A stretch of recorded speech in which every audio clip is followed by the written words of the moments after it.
Shalom warga kerajaan, Kingdom Daily Devotion di pagi ini berjudul Jangan Jauh dari Ibadah. Ibrani 10 ayat 24-25. Dan marilah kita saling memperhatikan supaya kita saling mendorong dalam kasih dan dalam pekerjaan baik.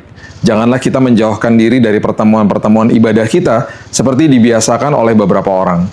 Tetapi marilah kita saling menasehati dan semakin giat melakukannya menjelang hari Tuhan yang mendekat. Tuhan tidak pernah menghendaki kita bertumbuh sendirian. Sejak awal dia berkata bahwa tidak baik kalau manusia itu seorang diri saja. Ditulis di Kejadian 2 ayat 18. Kehidupan kekristenan adalah perjalanan berkomunal, komunitas. Bukan misi tunggal, bukan. Kita saling membutuhkan untuk bertumbuh, sebagaimana besi menajamkan besi. Amsal 27 ayat 17. Itu sebabnya kalau ada konflik, itu kesempatan kita bisa mempraktekkan kasih, gitu ya. Iman kita dikuatkan ketika kita berjalan bersama, berdoa bersama, beribadah bersama, melayani bersama, dan berbagi beban. Ingat, jemaat mula-mula bukan sekadar berbagi simpati saja, mereka berbagi empati. Nah, apa perbedaannya? Simpati adalah perasaan belas kasihan atau iba terhadap pergumulan atau penderitaan orang lain. Sedangkan empati adalah kemampuan untuk memahami dan merasakan perasaan orang lain seolah-olah kita yang berada di posisi mereka. Di dalam Kisah Rasul 2 ayat 42-47, kita melihat gereja mula-mula bertumbuh dalam kesatuan.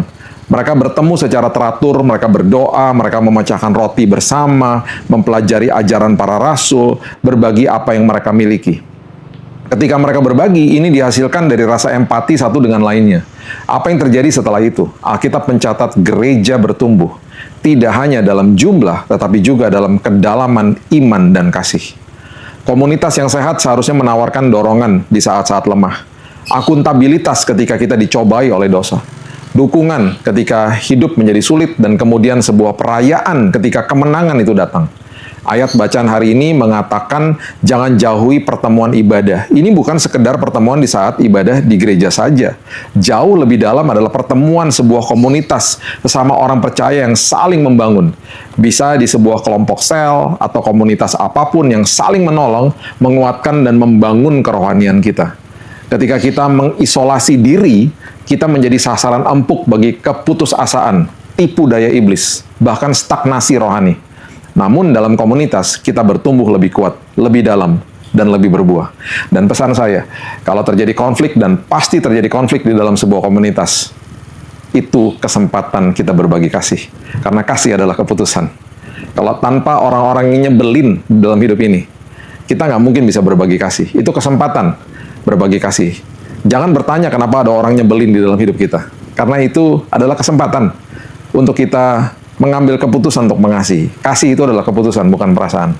Dan apapun yang terjadi, ya, selalu lepaskan pengampunan. Jangan pernah diemin orang. Ya, itu tidak alkitabiah. Ya, dan jaga jarak nggak masalah. Karena kita tahu di sekitar kita pasti ada orang-orang yang toksik. Tetapi senantiasa berbagi kasih dan bertumbuh dari situ. Setiap kali hati kita terluka, selalu fokusnya kepada apa yang harus saya ubah dalam hidup saya. Atau mungkin saya kurang sabar. Atau mungkin saya kurang murah hati. Itu kesempatan kita bisa menabur kasih.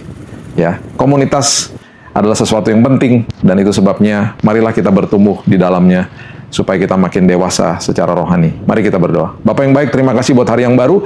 Kami belajar suatu prinsip bahwa kami harus tertanam di dalam sebuah komunitas. Tuhan, kami percaya kalau kami belum punya komunitas, Tuhan kirim, Tuhan bawa kami bahkan ke dalam sebuah komunitas yang benar, komunitas yang membuat hidup kami bisa bertumbuh di dalam kerohanian kami. Dan kami percaya Tuhan, selama kami ada di dalam sebuah komunitas, kami juga belajar, kami berbagi kasih, dan juga kami juga mau mempraktekkan kasih-Mu ketika terjadi konflik. Dan kami percaya bahwa kami terus bertumbuh di dalam kasih karunia Tuhan, supaya kami tidak tersesat dan kehilangan pegangan. Kami mengucap syukur, dan kami percaya bahwa Tuhan yang mempertemukan kami dengan orang yang tepat, komunitas yang tepat, dan kami percaya kami akan bertumbuh bersamanya. Hanya di dalam nama Tuhan Yesus kami berdoa, dan kami akan mulai hari yang baru. Kita sama-sama katakan, amin. Have a blessed day, dan Tuhan Yesus memberkati.